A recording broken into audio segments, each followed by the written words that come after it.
Сәлем достар, бүгін біз сіздермен Тильдаға және Зероблокқа осындай өлең қойып үйренетін боламыз. Бұл шақыруға кез келген өздеріңіздің сайттарыңызға қосаңыздар болады. Бір носы бар, ол бірақ сіздерде платный тариф болу керек. Персональный, ең арзан тариф болса да, сіздерде платный болу керек. Сол кезде сіздерде осылай өлең қойсаңыздар болады. Редактировать блог, создать новую страницу дегенді басуымыз керек, және де пустая страница, соны басамыз, одан кейін Зероблокты ашатын боламыз.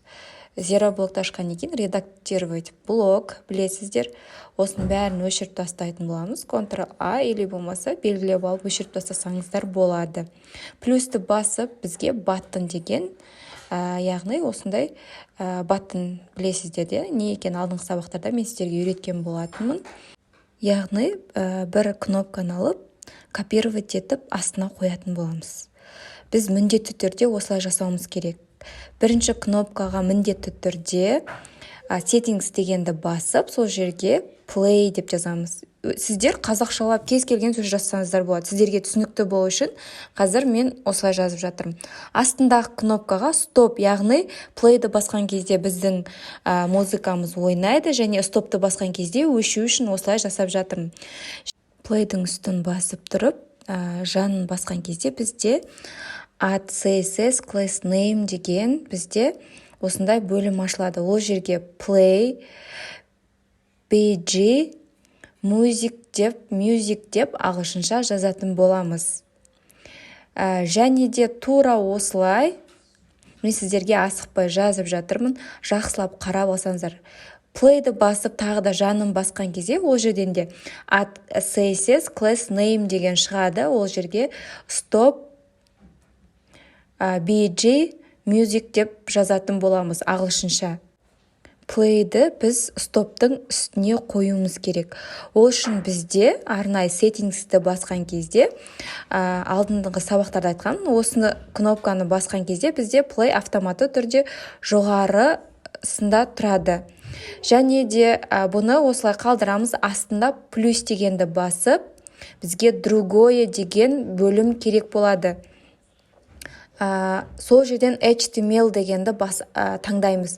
HTML-ді таңдап, біздің арнайы сақтаған кодымыз бар, соны қазір осы жерде қоятын боламыз. Осы кодты менен алсаңыздар болады. Осы кодты скопировать етесіздер.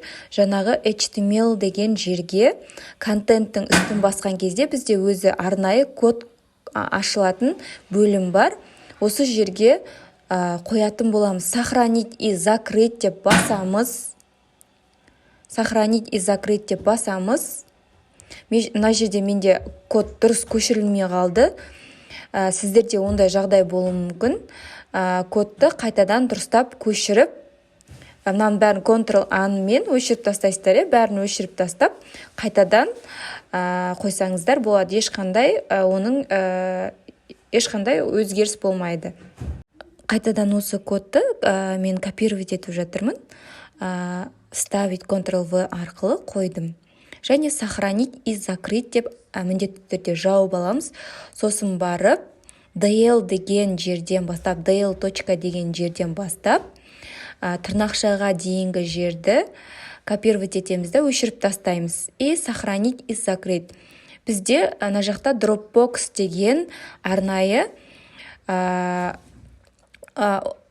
облачное хранилище бар. Осыны ашып, dropbox.com дегенді міндетті түрде ашасыздар.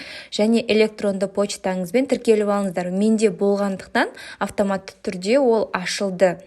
Және де скачать музыку деп өзіңіз қалаған өлеңді қандай немен тартасыз, мен мына жерге Google-ға жаза салдым.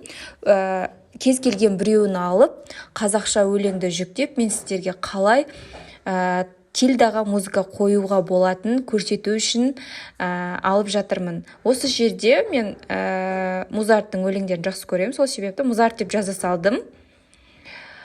Музарттың бұл жерде бірақ өлеңі шықты. қазір тыңдап қарасаңыздар болады. Ол көктем оралмайды деген ғана өлең бар екен осы жерде. Осыны мен қазір скачать етіп алатын боламын. Көріп тұрғандарыңыздай, компьютерге ол өлең скачать етілді. Міне, ол көктем оралмайды. Және Dropbox-қа барамыз. Мына жерде загрузить деген тұр. Сол жерде файлы дегенді басатын боламыз. Загрузить файлы дегенді басып.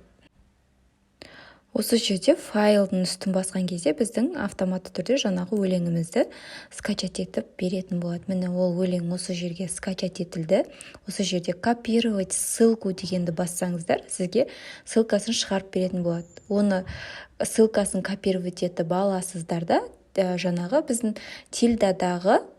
тильдаға барып, осы жерге қоятын боламыз. Контентті міндетті түрде басып, dl. Дегеннен кейін соны қоятын боламыз. Және де https dl.com дегеннен басқасының бәрін өшіріп тастайтын боламыз. Сол кезде біздің музыкамыз дұрыс ойнайтын болады. Жақсылап қарап алыңыздар. Тек қана бізде https dl.com деп арғарай ссылка тұру керек. Қалғанын бәрін өшіріп тастаңыздар. Міндетті түрде өшіріп сохранить и закрыть деп, сосын опубликовать деп міндетті түрде басыңыздар. Әйтпесе сіздің өлеңіңіз қалай ойнайтыны сізге белгісіз болады. Плейді басқан кезде бізде жаңағы ол көктем өлеңі ойнайтын болады.